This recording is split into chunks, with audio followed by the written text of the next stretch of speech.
live streaming pada malam hari ini, yaitu tentang pasangan hidup, life partner, tentang marriage, pernikahan. Dan saudara, berbicara tentang pernikahan, tentu ini adalah salah satu poin, ya kan, yang terpenting, salah satu topik yang terpenting yang bisa kita pelajari dan juga kita alami di dalam kehidupan kita. Saudara, pernikahan, pasangan hidup, kita perlu sekali untuk memahami apa pesan Tuhan, apa petunjuk Tuhan, nasihat Tuhan bagi setiap kita sebagai orang percaya, agar kita bisa mempersiapkan diri kita dengan baik. Kita bisa memiliki persiapan yang baik sebelum kita memilih pasangan, amin, sebelum kita juga masuk ke dalam jenjang pernikahan, karena saudara, pernikahan ini adalah sesuatu yang akan berlangsung seumur hidup. Kehendak Tuhan bagi setiap kita adalah apa yang sudah dipersatukan Allah tidak boleh diceraikan manusia. Saudara perhatikan. Jadi pasangan hidup kita, suami atau istri, saudara, kita tidak bisa gonta-ganti. Saudara tidak bisa gonta-ganti pasangan hidup seperti kita ganti pakaian, kita ganti baju. Hari ini kita pakai baju warna kuning, besok kita ganti baju pakai baju warna putih. Tidak bisa, saudara. Tetapi kalau kita sudah pilih dia, maka kita harus setia dengan pasangan kita itu seumur hidup kita. Amin. Amin. Sama-sama bilang setia. Setia. Bukan seperti arti setia di tahun 2020. Banyak ubah artinya setia itu selingkuh tiada akhir. Ya, tidak ya saudara, tapi kita orang percaya semua, kita mau tetap setia. Amin. Kepada Tuhan dan juga kepada pasangan. Nah saudara, perhatikan ini. Saya malam hari ini akan berbagi dengan setiap kita dari tentu pengalaman saya pribadi bersama dengan keluarga dan apa yang saya temukan, saya pelajari sendiri, di samping dari pelajaran-pelajaran, nasihat-nasihat dari orang-orang tua rohani saya secara pribadi. Dan saya berdoa supaya topik malam hari ini, pesan firman Tuhan malam hari ini tentang pernikahan ini, tentang pasangan hidup ini bisa menjadi pelajaran juga, bisa memberikan nasihat-nasihat yang berharga bagi setiap saudari-saudari saya yang akan menikah khususnya. Saudara yang lagi dalam tahap pacaran, ya kan, atau saudara yang masih jomblo, single, I'm very happy, dan apapun istilahnya itu. Topik pada malam hari ini dihususkan buat saudara-saudari, tetapi juga Bapak Ibu Saudara, khususnya bagi sahabat-sahabat Facebook saya, orang-orang tua yang sudah menikah, Bapak Ibu yang sudah menikah bertahun-tahun. Saudara bisa juga ikuti pelajaran malam hari ini sebagai apa ya? Inspirasi, ya kan? Inspirasi buat Bapak Ibu Saudara, bagaimana kok kita bisa meneruskan pelajaran ini bagi anak-anak kita. Khususnya anak-anak kita yang berusia remaja, yang mulai beranjak menjadi pemuda, yang mulai dewasa. Nah, penting sekali mereka untuk memahami hal ini, karena saudara, sekali lagi, ini atau pernikahan ini berlangsung seumur hidup.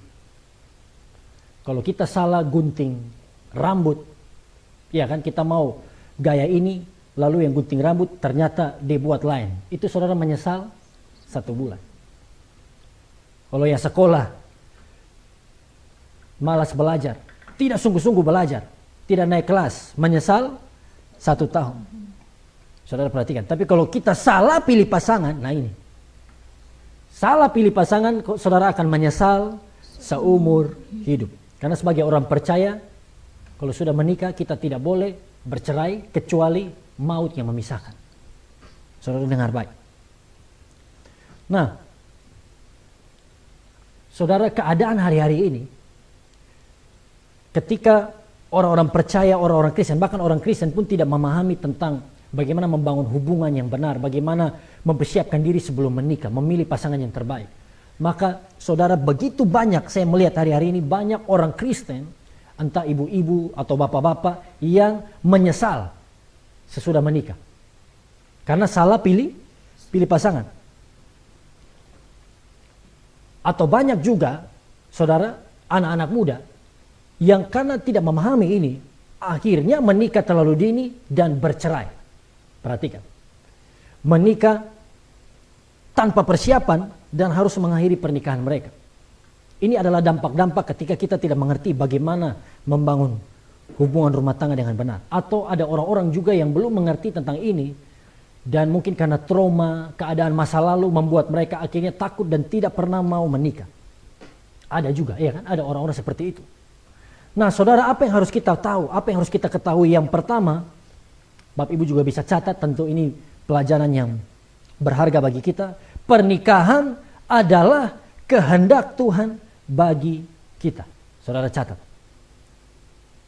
Pernikahan adalah kehendak Tuhan bagi kita. Marriage is the will of God. Pernikahan adalah kehendak Tuhan bagi kita. Kejadian 2 ayat 18. Saudara, luar biasa. Kita buka ayat ini, kita baca bersama-sama. Kejadian 2 ayat 18.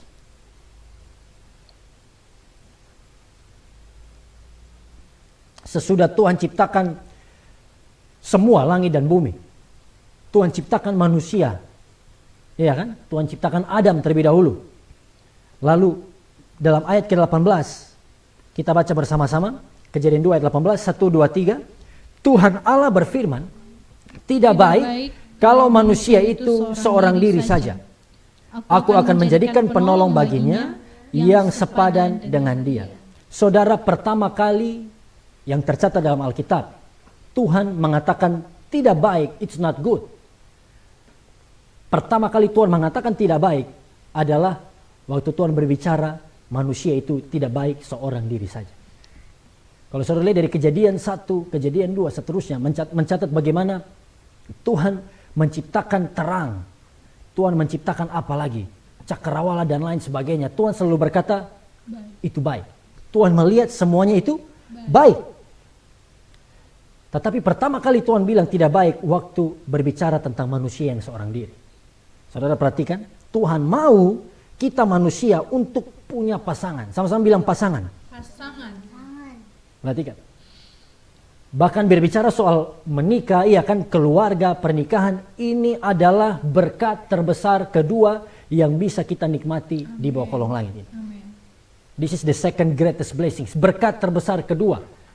Yang pertama kita tahu tentu salvation, keselamatan. Yang kedua adalah pernikahan. Waktu saya dan saudara kita mengalami pernikahan yang sesuai dengan kehendak Tuhan, saudara perhatikan, kita akan mengalami seperti heaven on earth. Heaven on earth, surga di bumi. Saudara bisa rasakan surga yang kecil itu di dalam keluarga.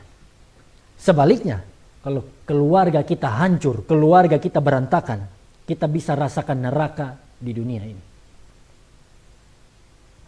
Amin. Amen. Bahkan pernikahan, saudara, hubungan laki-laki dan perempuan ini kan, saya pernah sampaikan waktu saya jelaskan soal, saya share tentang pemulihan keluarga, family restoration. Pernikahan ini sebenarnya Tuhan rancangkan bagi kita manusia sebagai bayangan. Sama-sama bilang bayangan. Bayangan. Ini adalah shadow, bayangan. Bayangan dari apa? Dari hubungan Kristus dan gerejanya. Makanya Tuhan kasih contoh kecilnya, miniatur kecilnya tentang di dalam keluarga. Hubungan Kristus dan gereja di dalam hubungan suami dan istri. Dan hubungan kita di dalam keluarga, di dalam pernikahan pun berlangsung 70, paling kuat 80 tahun. Sesudah itu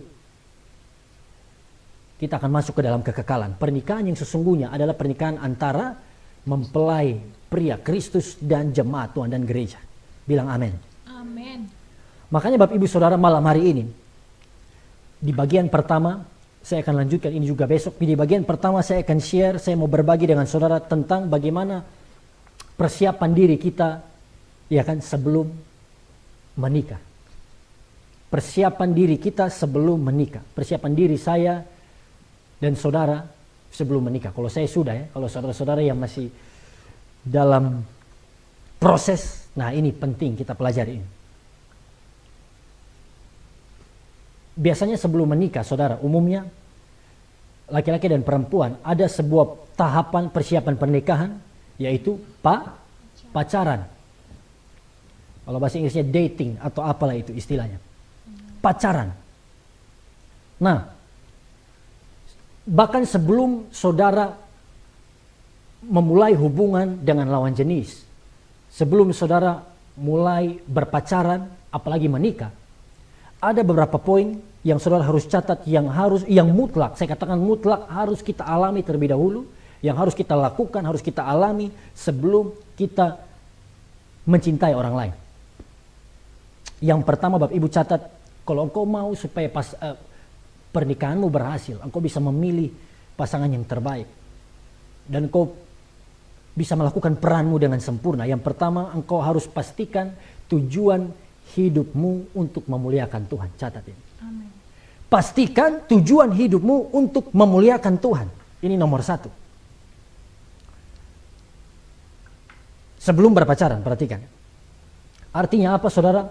Sebelum engkau katakan cinta atau sebelum engkau menerima, iya kan? Menerima pernyataan cinta dari laki-laki, dari orang lain, saudara harus pastikan tujuan hidupmu untuk memuliakan Tuhan. Tuhan harus yang nomor satu. Amin. Kehendak Tuhan, apalagi firman Tuhan, kebenaran harus menjadi nomor satu dalam hidup kita. Karena apa, saudara? Segala yang ada di dunia ini, bahkan saya dan saudara, kehidupan kita diciptakan, dirancangkan oleh Tuhan untuk kemuliaan namanya. Roma 11 ayat 36. Kita baca dulu ayat ini. Roma 11 ayat 36.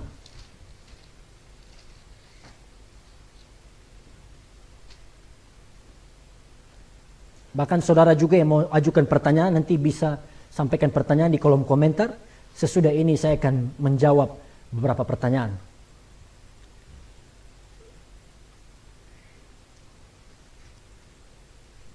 Roma 11 ayat 36, kita baca bersama-sama pada hitungan yang ketiga. 1, 2, 3. Sebab segala sesuatu adalah dari Dia, dan oleh Dia, dan kepada Dia. Bagi Dialah kemuliaan sampai selama-lamanya. Saudara perhatikan. Ini harus kita alami, harus kita ketahui dalam hidup kita. Tuhan harus yang menjadi nomor satu. Tujuan hidup kita haruslah memuliakan Tuhan. Pasangan hidup, pacar, pasangan hidup kita itu adalah nomor 2. Bilang nomor 2. Nomor 2. Oh, dia sudah bilang duluan. Waktunya belum, tapi dia sudah katakan dengan iman. Nomor 2, saudara.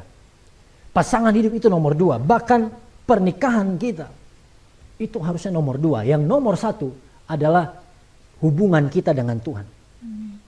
Kita pastikan bahwa hidup kita hanya untuk memuliakan nama Tuhan. Amin. Bahkan dalam pernikahan yang berhasil pun, laki-laki, perempuan, suami, istri harus mengutamakan Yesus. Yesus harus jadi yang pusat, yang sentral dalam pernikahan kita. Karena apa, Bapak Ibu? Banyak anak muda, bahkan saya pun, ini saya clearkan memang dari awal ya. Berbicara soal pasangan hidup dan pernikahan, saya share ini bukan berarti saya sempurna. Perhatikan saudara, bukan berarti saya sempurna makanya saya bisa share ini, no. Saya percaya banyak dari kita dulu masa lalu kita hancur. Kita sudah rasakan, kita sudah alami dosa-dosa yang melukai hati Tuhan sebelum mengenal kasih karunia tentu. Tetapi malam hari ini kita mau belajar bersama-sama, amin, tentang kehendak Tuhan bagi kita. Perhatikan saudara, banyak anak muda yang hancur, banyak anak muda yang belum punya tujuan hidup yang jelas. Mereka belum tahu untuk mengutamakan Tuhan dalam kehidupan mereka. Akibatnya mereka membangun hubungan. Mereka berpacaran tanpa tujuan yang jelas. Ataupun berpacaran dengan tujuan yang salah. Saudara perhatikan. Contohnya apa? Anak muda, kenapa pacaran? Supaya bisa gaul. Karena teman-teman yang lain berpacaran. Iya kan? Yang lain pacaran. Kawan-kawan di gereja berpacaran. Kalau saya tidak punya pasangan, kalau saya jomblo, saya seperti warga negara kelas 2. Seperti terhina kalau jomblo. Nah itu nanti saya akan jelaskan di bawah. Supaya apa? Kekinian, supaya gaul. Ini kan alasan yang salah, iya kan? Tujuan yang salah.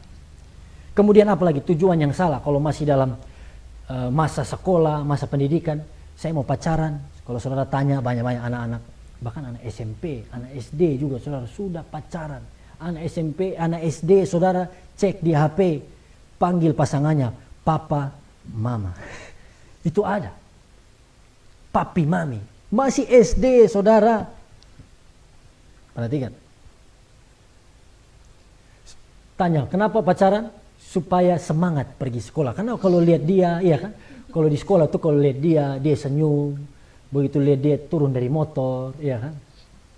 Woi, langsung ada gairah, ada semangat untuk sekolah, untuk belajar. Kalau belum pacaran, kerja PR tuh berat, betul kan? Tapi begitu pacaran dan dia, lebih berat lagi kerja PR karena tidak ada waktu. Saudara perhatikan ya. Ini alasan yang salah, tujuan yang salah. Makanya kalau di masa-masa sekolah dulu istilahnya adalah monkey love. Apa itu? Cinta monyet. Lihat di kanan kiri, ini cinta tulus atau cinta monyet, saudara.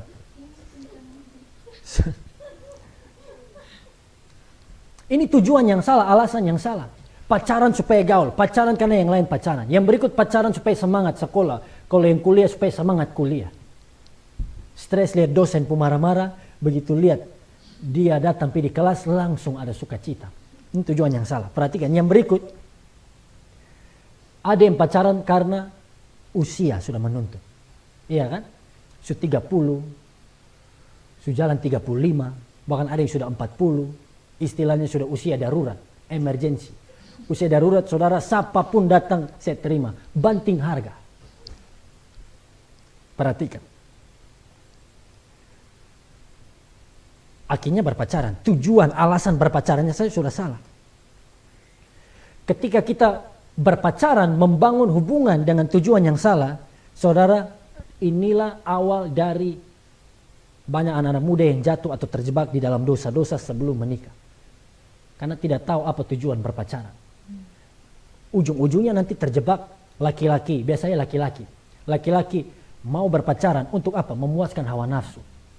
Saudara perhatikan ini. Jatuh ke dalam dosa-dosa sebelum pernikahan. Akibatnya juga apa? Waktu tidak punya tujuan jelas. Tidak tahu bahwa Tuhan yang nomor satu. Tujuan hidup saya untuk memuliakan Tuhan. Akhirnya siapapun yang datang mulai terima. Beda agama pun. Iya kan? Pacaran dengan beda agama. Tiap minggu melayani Tuhan. Sesudah pacaran 1 tahun. Karena sudah sayang, iya kan? Pacar bilang kalau kamu benar-benar cinta aku. Ikut aku. Ikut agamaku. Lalu Belsemina lihat, Belsemina langsung jawab, nah selesai. Perhatikan, pasangan yang tidak seimbang, beda agama. Kenapa? Tujuan hidupnya saja belum jelas. Ada orang-orang juga saudara, saya perhatikan yang punya fokus berbeda. Ada orang-orang tertentu yang mau fokusnya itu pendidikan, iya kan, karir. Puji Tuhan, ini juga baik, selama memuliakan Tuhan. Sesudah mapan, sesudah sukses, sesudah dapat gelar, berhasil, baru mau menikah. Ini juga sesuai dengan kehendak Tuhan. Amin. Tapi yang salah, kalau yang tadi belum punya tujuan hidup yang jelas, lalu mulai berpacaran. Itulah awal mula dari hubungan yang salah, dari kehancuran, dari kejatuhan. Saudara perhatikan. Kenapa mengutamakan Tuhan penting? Kenapa memiliki tujuan hidup itu penting? Saudara catat ini. Kenapa mengutamakan Tuhan itu penting? Banyak yang berkata atau berpikir begini, nanti kalau mengutamakan Tuhan, nanti saya hidup boring, hidup saya boring. Hubungan saya dengan dia kurang menarik. Hubungan saya dengan dia membosankan dan lain sebagainya. Iya kan? Karena tidak gaul, tidak sama dengan dunia. Siapa bilang saudara waktu kita utamakan Tuhan, maka hubungan pacaran kita membosankan. Ya kan, kalau di dunia sudah kissing, kalau di dunia di daerah-daerah tertentu, kalau belum berhubungan badan itu belum pacaran, kan tidak gaul, kan hubungan saya membosankan.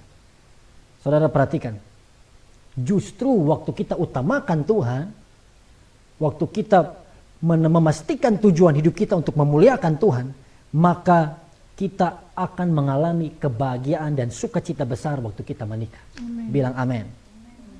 Karena apa? orang-orang yang mengutamakan Tuhan waktu menikah akan mengalami berkat Tuhan yang utuh. Sama-sama bilang utuh. Kebahagiaan berkat Tuhan di dalam roh, jiwa, dan tubuh.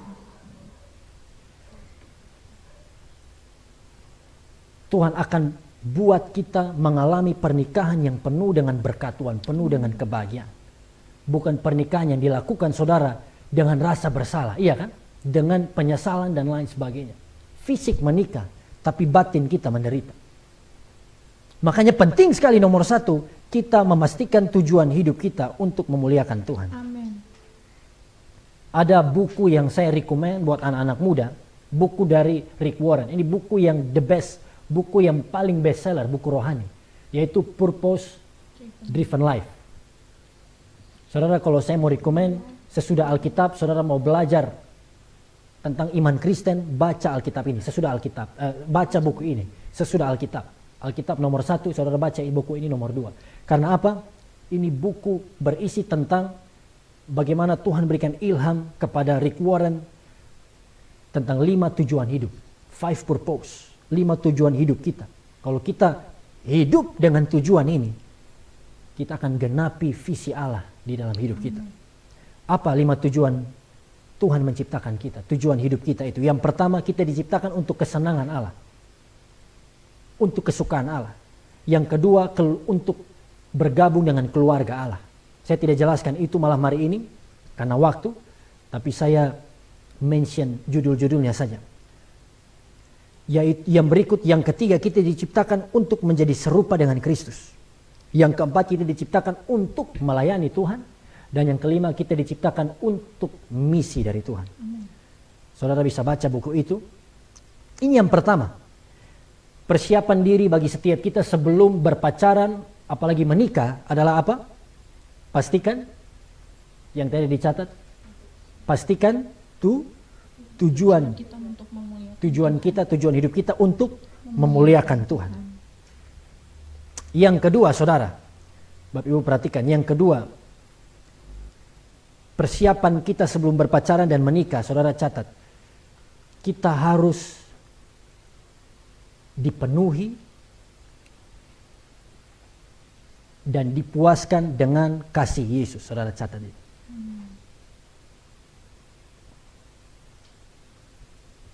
We need to be filled, we need to be satisfied only with the love of Jesus. Dan kita harus dipenuhi dan dipuaskan dengan kasih Yesus. Kalau saudara belum mengalami kasih Tuhan, saudara belum mengalami kepenuhan kasih Yesus, engkau tidak akan pernah bisa membangun hubungan dengan lawan jenis. Perhatikan. Karena apa? Kalau kita buka di Mazmur 68 ayat 6 sampai 7, istri saya bisa bacakan, Bapak Ibu perhatikan. Mazmur 68 ayat 6 sampai 7. Saudara bisa terus ketik komentar juga. Kalau Bapak Ibu sambil catat mau sampaikan pertanyaan, mau bertanya bisa tulis di kolom komentar. Mazmur 68 ayat 6 dan 7. Bapa bagi anak yatim dan pelindung bagi para janda. Itulah Allah di kediamannya yang kudus. Allah memberi tempat tinggal kepada orang-orang yang sebatang kara. Ia mengeluarkan orang-orang tahanan sehingga mereka bahagia, tetapi pemberontak-pemberontak tinggal di tanah yang gundul. Saudara perhatikan, dalam ayatnya yang ketujuh, Allah memberi tempat kepada orang-orang yang sebatang kara. Orang-orang yang sendiri. Iya kan? Sebatang kara. Saudara, iblis sepertinya sudah berhasil menanamkan pemikiran bagi anak-anak muda pada hari-hari ini. Tentang apa? Kalau saya anak muda, kalau saya tidak punya pasangan, perhatikan. Kalau saya single, maka saya kalau saya single, maka saya itu seperti orang yang terhina. Kalau saya single, maka saya seperti kurang berharga dibandingkan dengan teman-teman saya, ya kan, atau orang-orang lain yang sudah punya pasangan, yang sudah berpacaran. Single itu kalau jomblo, ya kan, kalau bahasa Indonesia, jomblo warga negara kelas 2. Itu istilah-istilah yang muncul. Hari ini masih jomblo, saudara lihat, Salomo 700 istri, 300 gundik, lalu kamu jomblo, waduh. dunia seperti begitu menghina, mengolok-olok orang-orang yang single. Tapi saudara perhatikan, dalam sudut pandang Allah, dari perspektif Allah, kata sebatang kara, kata single ini dalam bahasa Ibrani adalah, kata single ini dalam bahasa Ibrani adalah Yahid. Sama-sama bilang Yahid. Yahid. Itu dari huruf Y-A-C-H-I-D. Yahid. Sebatang kara atau single. Tunggal. Dalam bahasa Indonesia juga bisa dipakai kata tunggal. Nah, Yahid ini atau single ini dalam bahasa Ibrani memiliki 3 arti. Bapak Ibu bisa catat, saudara bisa catat. Apa artinya Yahid? Yahid ini berarti sendiri, sudah pasti ya. Sendiri, single, tunggal. Arti yang kedua adalah unik. Yahid artinya unik. Dan yang ketiga, dikasihi, love, dicintai. Haleluya, saudara perhatikan. Apa arti Yahid?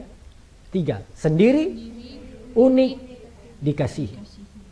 Dari perspektif Tuhan, saudara, di mata Tuhan, walaupun engkau sendiri, engkau itu unik, engkau sendiri pasti engkau unik, engkau dicintai. Bukan waktu engkau punya pasangan baru engkau merasa diri berharga, no. Waktu engkau sendiri, engkau single, engkau sudah dikasihi.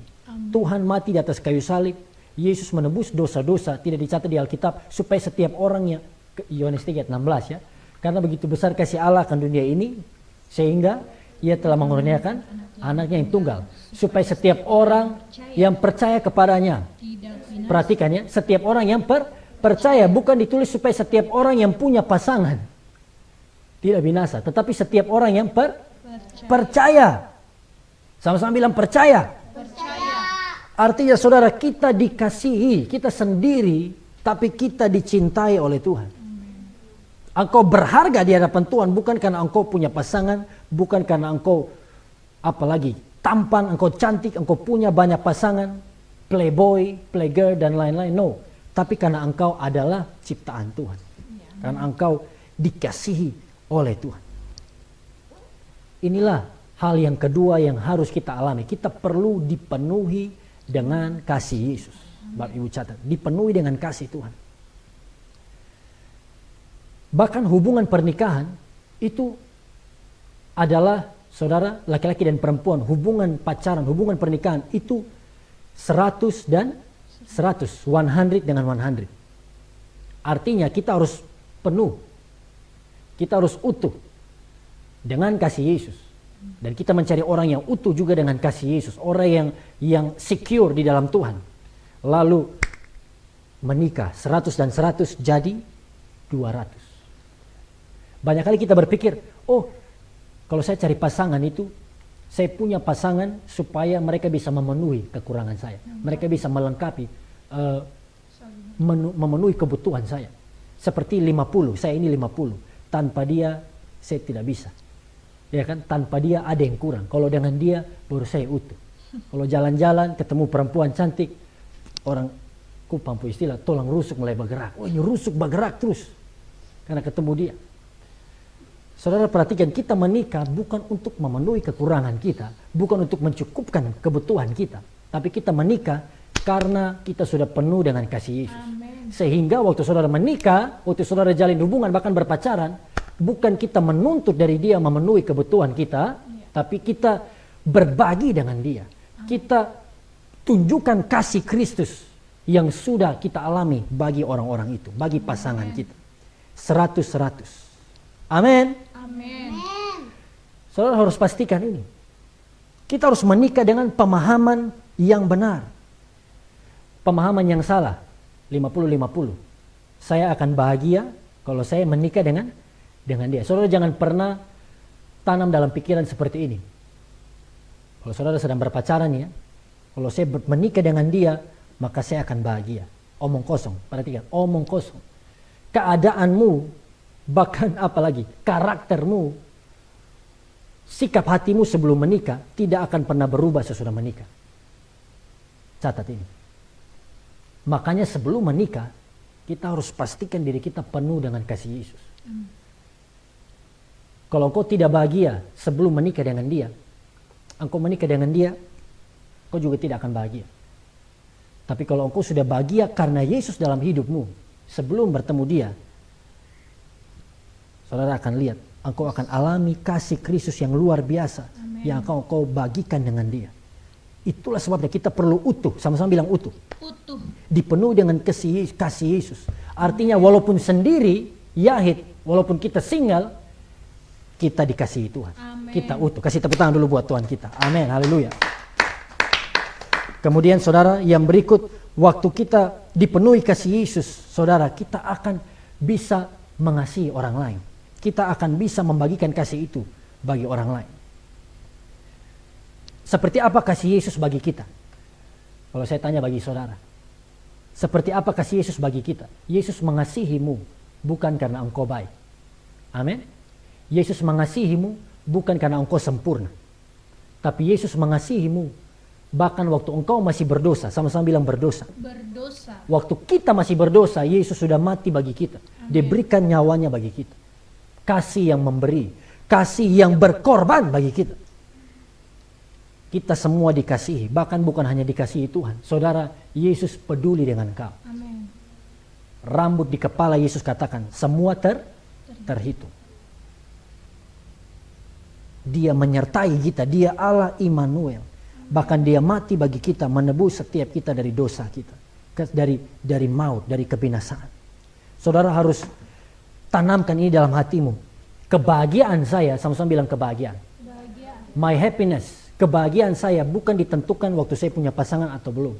Tapi kebahagiaan saya ditentukan karena saya punya Yesus dalam hidup saya. Amin. Perhatikan ini.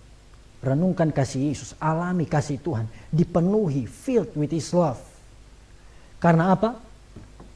Bagian berikutnya saudara, orang-orang yang belum utuh, orang-orang yang belum dipenuhi kasih Yesus, itu ada ciri-cirinya. Orang-orang yang belum dipenuhi kasih Yesus akan suka menuntut, ya kan? Akan memaksa. Orang-orang yang belum dipenuhi kasih Yesus, mereka seperti yang tadi saya katakan, mereka menuntut pasangan mereka untuk memenuhi kebutuhan mereka. Mereka akan menuntut pasangan mereka untuk sesuai dengan harapan mereka. Lihat, dan waktu pasangan kita tidak bisa memenuhi harapan kita, waktu kita belum dipenuhi kasih Kristus, kita kecewa. Sebaliknya, kalau kita belum dipenuhi dengan kasih Kristus, kita jadi istilah sekarang itu bucin, budak cinta. Ayo lihat kanan kiri, kalau ada 2-3 orang, ini muka dipenuhi kasih Yesus atau muka bucin? Artinya apa? Rela berkorban biar mau apapun terjadi dengan beta, yang penting dia tidak tinggalkan beta. Saudara, itu bucin. Kita diciptakan bukan jadi bucin. Amin. Tapi kita jadi bukris, budak Kristus. Haleluya. Budak Kristus. Orang-orang yang tidak utuh, belum dipenuhi kasih Yesus akan posesif. Ya tentu. Karena hanya bisa menuntut. Inilah alasan saudara, perhatikan, kenapa banyak anak muda kenalan, perhatikan step-stepnya, kenalan, belum mengenal dengan betul, ya kan, belum mengenal dengan lebih dalam, utarakan cinta, pacaran, dan ini belum utuh. Dua-dua belum utuh. Ya, dua-dua belum utuh dengan kasih Yesus. 50-50. Lalu 3 bulan pacaran, ketahuan aslinya. Kecewa, sudah sayang, ya kan, sudah sayang-sayangnya, sedang sayang-sayangnya, putus karena tidak memenuhi harapan. Lihat, sesudah putus karena tidak utuh, iya kan, karena tidak utuh putus, lalu cari yang lain. Siklus itu berulang lagi. Pacaran, kenalan, karena tidak utuh dengan kasih Yesus, kecewa, putus, cari lagi yang baru. Terus menerus. Sampai yang tiba-tiba dapat jackpot, menikah, sampai menikah pun terus seperti itu. Saudara perhatikan. Makanya penting sekali kita dipenuhi dengan kasih Yesus. Karena kalau kita dipenuhi kasih Yesus, saudara, perhatikan definisi dari kasih. 1 Korintus 13. Istri saya bisa bacakan ayat-ayat ini. 1 Korintus 13 ayat 1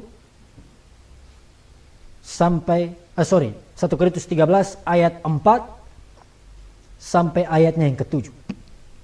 Kalau saudara merasa bahwa engkau sudah bisa mencintai seseorang, kalau engkau merasa bahwa engkau sudah bisa memulai sebuah hubungan, saudara renungkan ayat ini. Apakah engkau punya kualitas kasih seperti ini atau belum? Ayo baca. 1 Korintus 13 ayat 4 sampai 7. Kasih itu sabar, kasih itu murah hati, ia tidak cemburu, ia tidak memegahkan diri dan tidak sombong. Ia tidak melakukan yang tidak sopan dan tidak mencari keuntungan diri sendiri. Ia tidak pemarah dan tidak menyimpan kesalahan orang lain. Ia tidak bersuka cita karena ketidakadilan, tetapi ia bersuka cita karena kebenaran. Ia menutupi segala sesuatu, percaya segala sesuatu, mengharapkan segala sesuatu, sabar menanggung segala sesuatu. Amin. Kalau engkau merasa engkau bisa bangun hubungan, renungkan ayat ini. Apakah kau sudah punya kualitas kasih ini? Kasih itu apa yang pertama? Sabar. Love is patient. Love is kind. Kasih itu murah hati. Ia tidak cemburu. Ia tidak memegahkan diri dan tidak sombong. Perhatikan. Berarti kalau yang posesif itu bukan cinta. Ya kan? Karena sekarang anak-anak muda saudara, mereka pikir dengan laporan non-stop 24 jam WhatsApp, maka itu tanda cinta. Mereka pikir pasangan mereka, pacar mereka itu ada di bawah kendali mereka. Tidak boleh keluar, tidak boleh buat apa-apa, pi mana-mana sebelum laporan. Ini posesif bodok namanya. Iya kan? Saudara berpacaran itu bukan saudara sudah miliki dia. Saya omong karena saya juga pengalaman, haleluya dulu. Minta ampun. Nah saudara, jadi perhatikan. Tapi Tuhan berikan pewahyuan, Tuhan berikan ilham untuk mengerti. Yang posesif itu bukan cinta, itu nafsu, lust. Itu lust, itu nafsu saudara. Engkau ingin memiliki dia. Sampai iya kan, malam minggu, telepon, sayang ada di mana? Ada di rumah. Ini nona yang telepon. Sayang ada di mana? Ada di rumah. Ada buat apa? Bahasa kupas, ada buat apa? Ada kerja tugas. Oh, jadi tugas lebih penting dari beta. Nah, perhatikan. Saudara lihat. Kasih itu dalam ayatnya yang keempat. Murah hati, tidak cemburu, ia tidak memegahkan diri dan tidak sombong. Amin. Kasih itu sabar. Kalau kau mencintai dia, cintai pasanganmu. Engkau hanya bisa mencintai pasanganmu kalau engkau sudah dipenuhi kasih Yesus. Seperti apa Yesus mengasihimu, engkau harus mengasihi dia. Amin. Bukan kasih eros saja, no. Kasih dalam bahasa Yunani, iya kan, bukan eros, storge, filia, tapi kasih yang tertinggi itu apa? Agapao atau agape. Kasih yang berkorban. Amin. Itulah waktu menikah kita ucap janji nikah. Setia waktu susah dan senang. Yang berikut, setia juga dalam kaya atau miskin. Harusnya ditambah lagi, setia sebelum corona dan sesudah corona harus tetap setia. Amin. Tetap pegang janji nikah. Iya. Oh, harus tambah juga setia. Ini untuk bapak-bapak ibu yang sudah menikah harus tetap setia, gemuk atau kurus harus tetap setia. Amin. Jangan waktu masih pacaran, waktu persis biola, gitar Spanyol, kita cinta luar biasa. Tapi begitu sudah mulai mirip-mirip drum Pertamina, lalu kita mulai berubah setia. Saudara, banting itu drum. Saudara, tetap setia. Amin. Bilang setia. Setia. Haleluya. Amin. Karena Tuhan mengasihi kita bukan waktu kita baik saja. Tapi Tuhan mengasihi kita dalam keadaan terburuk. In the worst condition, Tuhan tetap mencintai kita. Kasih tepuk tangan buat Tuhan kita. Haleluya. Amin. Amin. Dua hal yang harus kita alami sebelum kita berpacaran dan kita menikah. Yang pertama apa? Yang catatan. Pastikan tujuan hidupmu untuk memuliakan Tuhan. Lalu engkau bisa mulai hubunganmu. Yang kedua, Kita harus dipenuhi dengan kasih Kristus. Ini dua hal. Amin. Nanti besok saya akan jelaskan bagaimana memilih pasangan yang tepat. Haleluya. Karena Paulus menasihatkan, kamu harus pasangan yang seimbang, yang sepadan. Tidak ada persatuan antara terang dan gelap. Ada pertanyaan? Oke, saya akan jawab pertanyaan.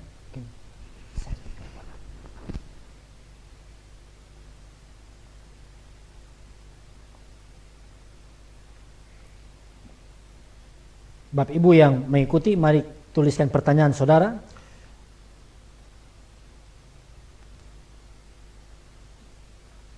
Ada pasangan, ini pertanyaan dari Johannes Situmorang. Ada pasangan hidup gara-gara di mistik om. Kenapa itu? Apakah itu diizinkan Tuhan? Keluarga itu, maksudnya di mistik itu karena guna-guna ya, maksudnya. Ya. Karena obat-obat dari dukun lalu bisa menikah. Santet. Nah itulah, saudara, itu kan saya pernah katakan, iblis masih berkuasa, iblis masih ada di dunia. Tapi Tuhan lebih berkuasa dari kita. Nah, orang-orang yang sampai bisa tembus seperti ini, berarti dia tidak kuat dalam Tuhan. Ada. Kalau bertanya apakah ada pasangan mistik, ya ada. Pasangan goib, pasangan mistik. Nah, makanya nasihat saya, kita harus pastikan diri kita sudah alami kasih Yesus. Amin. Kita sudah kuat, intim dengan Tuhan, maka tidak akan pernah tembus apa itu santet dan lain sebagainya dari niat-niat jahat dari orang-orang jahat dalam kehidupan kita. Niat-niat jahat. Apakah itu diizinkan Tuhan? Keluarga itu, ya Tuhan kan berikan free will. Kalau engkau izinkan dirimu dikalahkan oleh iblis, Tuhan tidak akan intervensi, Tuhan tidak akan turun tangan. Perhatikan. Tetapi Tuhan berikan kesempatan bagi kita untuk datang kepada Dia, untuk jadikan Dia Tuhan dan Juru Selamat, miliki hubungan yang intim dengan Dia. Ya itu maksudnya. Cinta ditolak, dukun bertindak. Nah, ya, tapi saya percaya kalau orang Kristen, saudara, kalau engkau ada di dalam Tuhan, intim dengan Tuhan, mau dukun, mau santet, atau orang Amerika bilang suwangi pun tidak akan pernah tembus. Amin. Tidak akan pernah tembus. Jadi itu. Orang-orang di luar Tuhan masih bisa kena itu. Nah,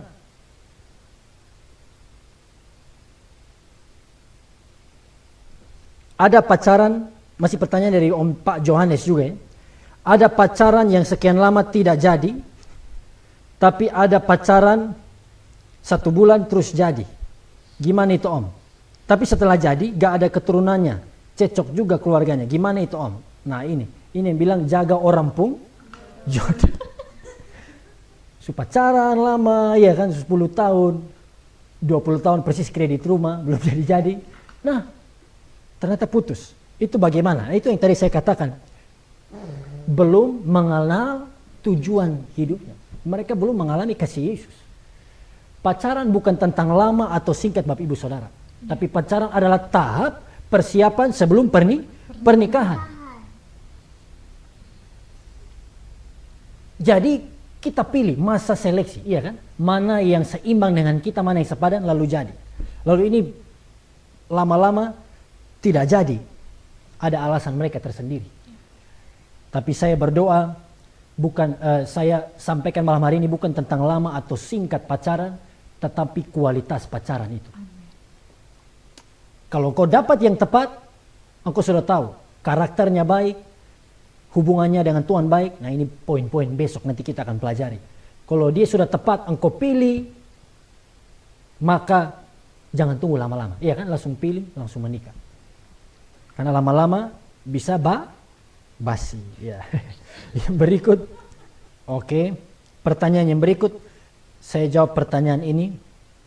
Bagaimana kita tahu bahwa pacar kita adalah pasangan yang diberikan Tuhan untuk kita Pak Pendeta? Tuhan memberkati.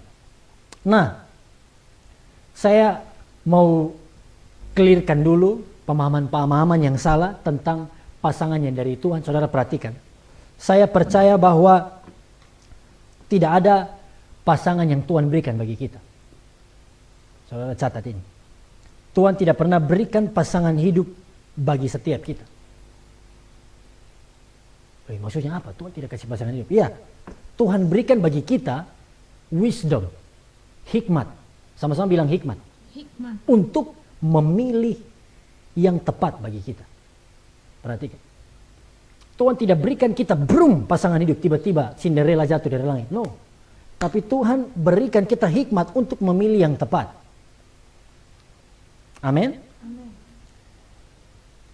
Jadi tidak ada istilah pasangan yang sempurna. Karena contohnya seperti ini. Kalau kita percaya bahwa ada pasangan terbaik, the best life partner, ya kan? The best spouse, pasangan yang terbaik yang Tuhan akan berikan bagi kita. Contohnya kita percaya pemahaman ini. Kemudian kita menikah dengan seseorang. Dan ternyata kita temukan, kita sadari ini adalah orang yang salah. Ya kan? Pasangan yang salah. Berarti pasangan kita yang Tuhan sudah siapkan itu menikah dengan orang lain. Bisa lihat logikanya. Berarti orang ini pun juga sudah menikah dengan orang lain yang bukan pasangan yang Tuhan berikan. Dan seterusnya seperti itu.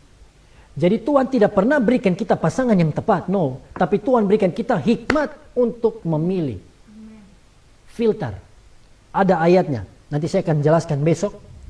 Bagaimana Tuhan bilang pada bangsa Israel, pilih siapapun yang mau kamu yang suka denganmu, yang kamu suka dengannya menjadi pasangan. Kau bisa kawin dengannya. Tuhan bilang pada bangsa Israel. Jadi pilihan di tangan kita. Kita harus memilih yang tepat. Dan pilihan yang tepat sudah pasti sesuai dengan kehendak Tuhan. Bukan Tuhan yang memberikan pasangan bagi kita sesuai kehendaknya, tapi kita yang memilih yang sesuai dengan kehendak Tuhan. Amin. Tentu itulah kehendak Tuhan bagi kita. Puji Tuhan. Yang berikut ada pertanyaan, Bapak Pendeta, saya ingin bertanya, apa yang menyebabkan seseorang itu egois tinggi, mementingkan diri sendiri, tidak mau mengalah, padahal dia itu dahulunya sangat sayang. Sementara kalau pemikiran saya, orang bijak itu mampu memanage waktunya. Memanage waktunya. Lantas mengapa ini benar-benar sulit untuk dibawa kepada Tuhan?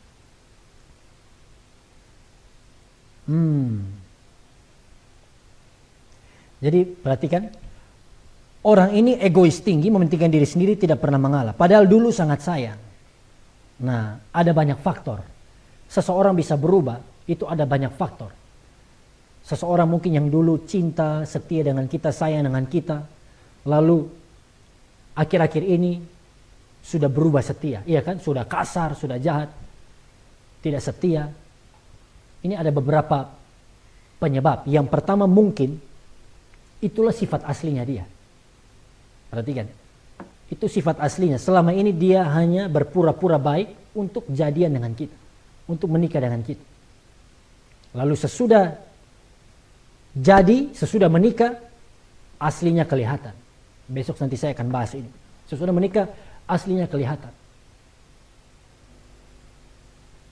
Dia tidak setia lagi, dia kasar, ya kan, dia jadi jahat, itu karakter aslinya. Atau yang berikut, yang kedua, bisa juga orang itu mengalami perubahan.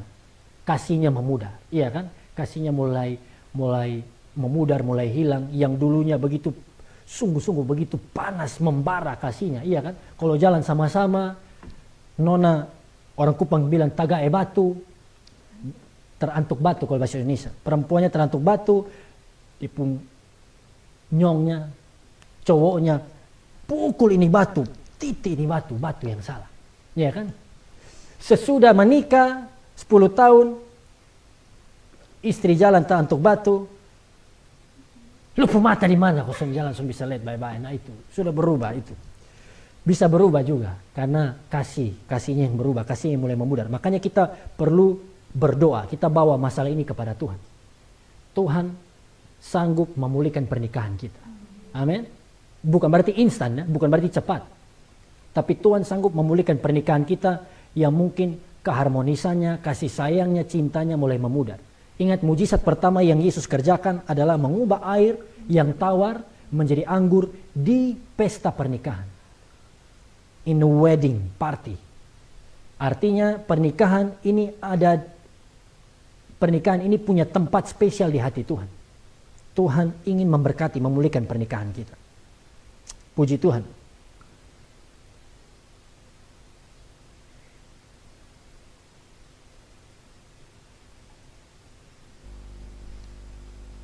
Ada pertanyaan, haleluya, amin. Pak Pendeta, saya mau bertanya nih. Saya sudah 4 tahun pacaran sampai sekarang belum menikah. Bapak Pendeta, saya mohon penjelasannya. Makasih, shalom. Nah, perhatikan. Ada yang seperti ini ya, sudah bertahun-tahun belum menikah. Nah, nasihat saya mendorong setiap sahabat-sahabat, teman-teman saya yang muda-mudi, yang sedang dalam tahap pacaran, kalau bisa jangan pacaran terlalu lama. Perhatikan. Jangan pacaran terlalu lama. Karena apa? Bisa kita mudah tergoda untuk jatuh ke dalam dosa, khususnya dosa seksual, hawa nafsu. Tapi kita harus kuasai diri kita. Perhatikan, orang-orang yang berpacaran bisa 3 sampai 4 tahun seperti ini, tentu ada banyak alasan, ya kan? Alasan mungkin ada yang alasan ekonomi, karena mereka berpikir menikah itu memang harus party yang mewah, harus pesta yang besar. Apalagi sekarang lagi di new normal, iya kan, di wabah corona, saudara, banyak yang nikahnya tertunda. Saya baca komen tadi banyak yang bilang, Pak Pendeta mau menikah, tolong doakan, mau menikah, tolong doakan. Nah saudara, justru dengan new normal, justru dengan wabah corona, Tuhan sedang meriset pikiran kita. Tuhan sedang membuka mata kita kembali untuk mengerti esensi dari pernikahan. Perhatikan, pernikahan tidak muluk-muluk, tidak harus muluk-muluk, mewah, besar, ribuan orang hadir. Harus di Grand Mutiara. Ini bukan promo ya, atau untuk menjelekkan, bukan. Tapi saya juga tidak anti dengan menikah, ya kan, dengan pesta yang besar, yang meriah. No, sah-sah saja. Kalau saudara mampu, if you can afford it, kalau engkau mampu, lakukan itu. Menikah dengan kemewahan. Tapi saya mendorong buat saudara-saudari saya yang belum mampu, dan karena mindset mereka harus mewah, harus besar, lalu baru menikah, jadi tidak pernah menikah sudah bertahun-tahun. Nah, orang-orang yang seperti ini, saudara, di tengah wabah corona, Tuhan mengajarkan kita kembali. Menikah esensinya bukan mewah, tapi pernikahan yang sejati adalah ketika Yesus hadir dalam pernikahan kita. Waktu kita mengutamakan Yesus dan Tuhan memberkati. When Jesus blessed our wedding, itulah pernikahan yang sejati. Amin. Jadi saya dorong saudara yang mau menikah, khususnya di tengah-tengah new normal ini, jangan terkendala karena mungkin tidak banyak yang hadir, karena mungkin tidak bisa buat pesta yang besar, karena ekonomi terbatas, keuangan terbatas. Kalau saudara sudah yakin dia tepat untuk jadi pasangan hidupmu, menikah dengan dia. Amin. Tentukan tanggal dengan iman. Haleluya. Tanggal ini saya mau menikah. Saudara, Tuhan Yufajire akan menyediakan keperluan kita. Shalom Pak Pendeta, saya mau bertanya bagaimana kalau kita menikah tanpa pacaran, setelah menikah, hamil dan punya anak dalam rumah tangganya, hancur berantakan karena orang ketiga, dan akhirnya kandas. Sang pria memilih meninggalkan anak dan istri demi pelakor. Jadi bagaimana itu Pak Pendeta? Apakah itu bukan jodoh? Menurut saya, seperti yang tadi saya katakan, bahwa ini pilihan kita. Tuhan berikan kita itu bukan pasangan yang terbaik, pasangan yang dari Tuhan, tetapi Tuhan berikan kita hikmat untuk memilih. Nah, konsekuensinya kalau kita salah memilih, maka seperti ini. Pernikahan kita bisa berantakan. Dan kita tidak bisa pungkiri konsekuensinya serusak ini. Jadi nasihat saya, ya kan, nasihat saya adalah berdoa, minta kekuatan dari Tuhan, supaya Tuhan turut campur tangan. Bahkan saudara, kita harus percaya bahwa kalau suami kita meninggalkan kita oleh karena pelakor dan lain sebagainya, saudara bergumul dengan Tuhan, berdoa. Tuhan ciptakan langit dan bumi. Tuhan bisa lakukan segala sesuatu. Tuhan bisa belah Laut Merah, bangsa Israel lewati.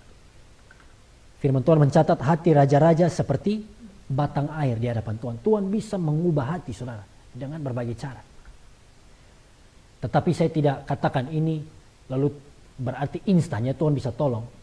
Beriman bahwa Tuhan bisa tolong rumah tanggamu, beriman bahwa Tuhan sanggup memulihkan keluargamu, berharap yang terbaik seperti yang saya katakan, tetapi kita juga harus kuat, bersiap untuk yang terburuk, karena itu pilihan kita sendiri.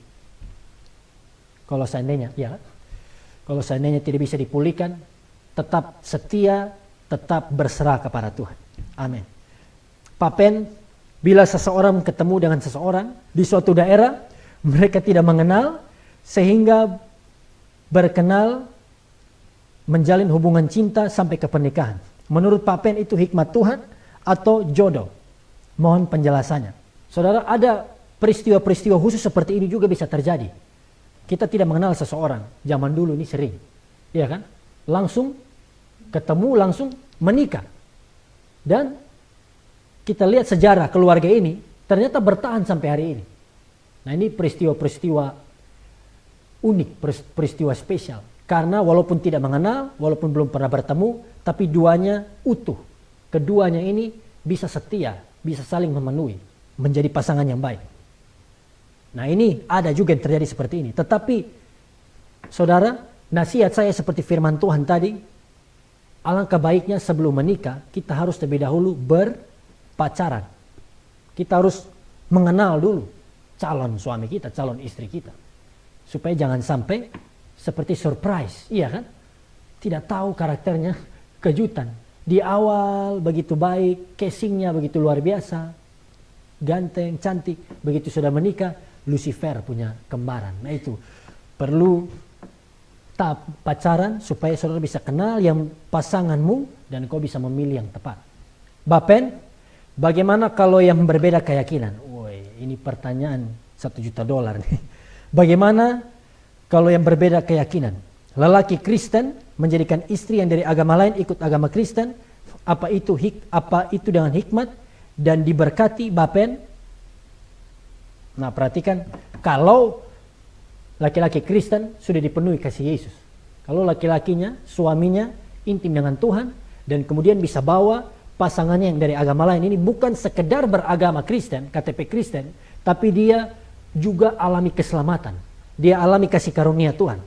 Nah, itu saya percaya itu hikmat Tuhan. Saya percaya itu pencapaian yang hebat, luar biasa. Tidak banyak, sedikit yang seperti itu.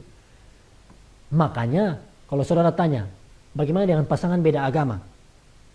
Apakah boleh atau tidak? Saya dorong jangan cari pasangan beda agama. Ingat baik-baik, catat baik-baik. Tulis di notes saudara, jangan beda agama. Catat baik-baik. Karena apa? Paulus, nanti besok saya jelaskan lebih dalam. Paulus saja bilang, pasangan yang harus seimbang. Karena kita punya tujuan memuliakan Tuhan. Lalu kita juga mau menikah. Tapi kalau kita menikah dengan seseorang yang tidak seimbang, ya kan? Kalau kita menikah dengan seseorang yang sudah beda agama, hari Minggu kita ibadah, dia ibadah hari lain. Hari Minggu kita beribadah di gereja ini, dia ibadah di sini. Berat. Susah untuk kita bertumbuh, susah untuk kita punya keluarga yang memuliakan Tuhan. Makanya saya dorong saudara cari yang seagama, bahkan yang lebih penting adalah yang seimbang. Sama-sama bilang seimbang. Seimbang itu artinya yang tadi, sama-sama dipenuhi dengan kasih Yesus, sama-sama utuh, secure, whole di dalam Tuhan. Maka keluarga kita pasti akan diberkati. Puji Tuhan, mungkin itu saja untuk malam hari ini. Besok saya mengundang kembali Bapak Ibu Saudara yang bergabung malam hari ini. Besok secara spesifik saya akan membahas, khusus juga buat anak-anak muda dan juga bagi orang tua yang mau belajar dan mau teruskan bagi anak-anak. Saudara, kita akan lihat besok tentang bagaimana how to choose the best life partner. Ya kan, bagaimana memilih pasangan hidup yang tepat. Baik untuk laki-laki dan perempuan. Dan semua yang saya share besok sesuai dengan firman Tuhan, sesuai dengan Alkitab. Saudara yang masih bingung-bingung bagaimana cara memilih pasangan, saudara bisa bergabung besok.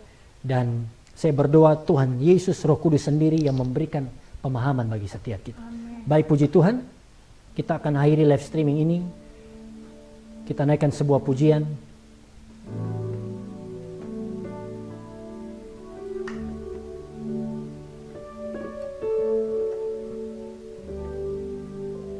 Dengan apa akan kubalas segala kebaikan.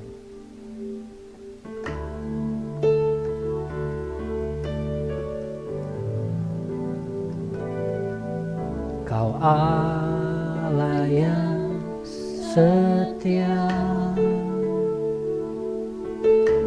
Bapa yang mulia, kasih-Mu besar Tuhan. Kau pulihkan hidupku,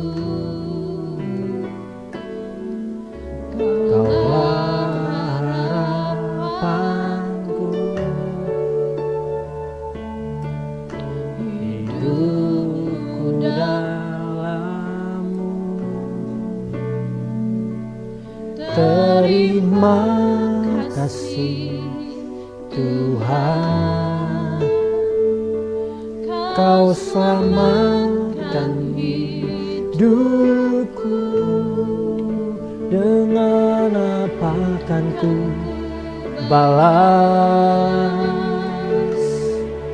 segala kebaikan-Mu? Segenap hatiku menyembah-Mu, Yesus. Ku bersyukur padamu. Dengan apa akan ku balas segala kebaikan-Mu? Segenap hatiku menyembah-Mu, Yesus. Ku bersyukur padamu selamanya. Saudara-saudari yang mengikuti live streaming pada malam hari ini, kita sudah dengarkan firman Tuhan, pelajaran dari Tuhan bagi setiap kita. Saya ingin menutup pemberitaan firman Tuhan sebelum berdoa dengan pertanyaan ini. Yang pertama, saudara, apakah kalau saudara anak-anak muda yang belum berpacaran atau engkau yang sudah berpacaran, yang pertama, apakah engkau sudah memastikan tujuan hidupmu untuk memuliakan Tuhan atau belum? Jangan sampai kalau kita tidak punya tujuan hidup, maka kita berpacaran dengan tujuan yang salah, untuk memenuhi hawa nafsu, untuk sama dengan orang lain, untuk merasa kebahagiaan menurut kita bahagia, padahal semuanya adalah tipuan iblis. Ketika engkau tahu pasanganmu, engkau kecewa dengan dia karena engkau belum dipenuhi dengan kasih Yesus. Yang kedua, pertanyaan yang berikut, kalau engkau, bahkan kalau saudara, teman-teman saya, pemuda-pemudi yang sudah berpacaran pada malam hari ini, apakah hubunganmu engkau bangun dengan dasar yang benar? Apakah engkau membangun hubunganmu dengan pasanganmu itu dengan dasar yang benar? Apakah kalian berdua sudah dipenuhi dengan kasih Yesus? Atau apakah sekedar untuk coba-coba? Karena saudara, waktu engkau mau berpacaran, waktu engkau mengatakan cinta, atau engkau mau menerima cinta dari orang lain, engkau sudah harus pastikan engkau siap untuk menikah. Berpacaran adalah persiapan sebelum menikah. Renungkan kedua pertanyaan ini. Sudahkah engkau memastikan tujuan hidupmu? Dan yang kedua, apakah kalian berdua membangun hubungan di atas dasar yang benar atau tidak? Dan saya percaya waktu kita mengalami hal-hal ini, kita akan memiliki kehidupan pernikahan. Kita akan bisa membangun keluarga yang diberkati Tuhan, yang bahagia. Kita naikkan pujian ini sekali lagi. Kita akan berdoa. Dengan apa akan ku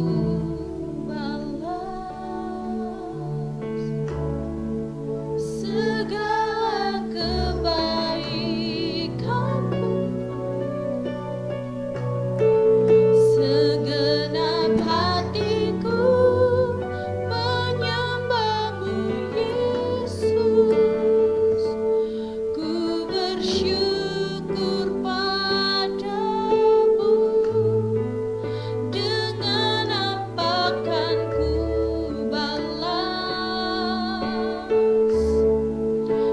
segala kebaikan-Mu.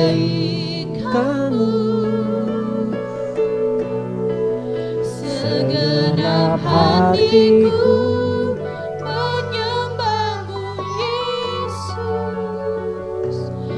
ku bersyukur padamu selamanya. Bapa, kami berdoa di dalam nama Yesus. Kami bersyukur buat firman-Mu, isi hati-Mu yang sudah Engkau nyatakan bagi kami pada malam hari ini. Engkau melihat setiap kami yang mengikuti live streaming malam ini, dimanapun kami berada, di rumah kami masing-masing, di tempat kerja ataupun di dalam perjalanan.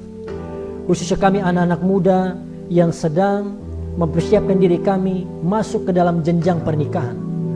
Kami yang ada di dalam tahap berpacaran, memilih pasangan ya Tuhan yang tepat. Ampuni kami ya Tuhan, seringkali kami menjadi orang percaya yang gegabah. Kami dipengaruhi oleh iblis, kami tertipu oleh dunia sehingga kami mengambil keputusan yang salah, mengambil keputusan yang bertentangan dengan kehendak Tuhan. Tapi malam hari ini kami sudah dengarkan kehendak-Mu, firman-Mu. Mari Tuhan mampukan setiap kami anak-anak muda untuk mengalami kasih-Mu. Kami menjadi anak-anak muda yang sudah memastikan tujuan hidup kami hanya untuk memuliakan Tuhan. Kalau kami selama ini hidup dalam dosa, Tuhan ampuni kami dalam nama Yesus. Berikan kami kesempatan untuk kami bertobat, dan kami mau memulai semuanya dari nol bersama-sama dengan Tuhan. Dan kami percaya saat kami memilih pasangan yang terbaik, saat kami mengikuti kehendak Tuhan dalam hidup kami akan memiliki kehidupan pernikahan yang penuh dengan berkat Tuhan, penuh dengan kebahagiaan di dalam nama Yesus Kristus. Terima kasih ya Bapa, terima kasih ya Tuhan, berkati setiap kami. Kalau kami yang mau berpacaran, Tuhan berikan hikmat, berikan kami kemampuan untuk ya Tuhan menjalani hubungan dengan baik sesuai dengan kehendak Tuhan. Ataupun kalau kami yang mengikuti live streaming ini ada orang-orang tua yang sudah menikah belasan tahun bahkan puluhan tahun, dan kami punya anak-anak muda yang sedang bergumul, struggling dengan hal-hal ini. Hamba-Mu berdoa dalam nama Yesus, Tuhan berikan kami wisdom, berikan kami hikmat untuk bisa mengarahkan anak-anak kami dengan benar, sehingga mereka tidak jatuh ke dalam jerat iblis. Mereka tidak tertipu oleh dunia dan mengalami kehancuran. Dalam nama Yesus kami percaya Tuhan akan memulihkan keluarga kami. Tuhan mampu memakai kami untuk menuntun anak-anak kami di dalam jalan yang benar sesuai dengan kehendak Tuhan. Terima kasih ya Bapa, terima kasih ya Tuhan. Kami akhiri doa malam pada hari ini dengan ucapan syukur. Setiap kami yang mengikuti live streaming ini, kami yang ada di dalam pergumulan sakit penyakit, kalau kami sakit, kami percaya dalam nama Yesus Kristus kami sanggup disembuhkan oleh Tuhan. Kami yang punya beban pergumulan secara finansial, ekonomi, kami percaya Engkau Tuhan kami Allah Yehova Jireh, Allah yang sanggup mencukupkan setiap kebutuhan kami, menyediakan makanan minuman kami. Di dalam nama Yesus Kristus kami mau terima berkat dari Tuhan. Mari tadahkan tangan kita dengan memohon berkat dari Allah Bapa, cinta kasih anugerah dari Yesus Kristus, kuasa persekutuan Allah Roh Kudus, berkat Abraham, Ishak dan Yakub, berkat di dalam Ulangan 28, bahkan semua hal yang baik yang Tuhan janjikan bagi orang-orang yang takut akan Engkau tercurah bagi setiap kami malam hari ini, besok, sampai selama-lamanya. Berkat yang hebat itu kami terima dalam nama Bapa, Anak dan Roh Kudus, yaitu Tuhan Yesus Kristus. Haleluya. Amin.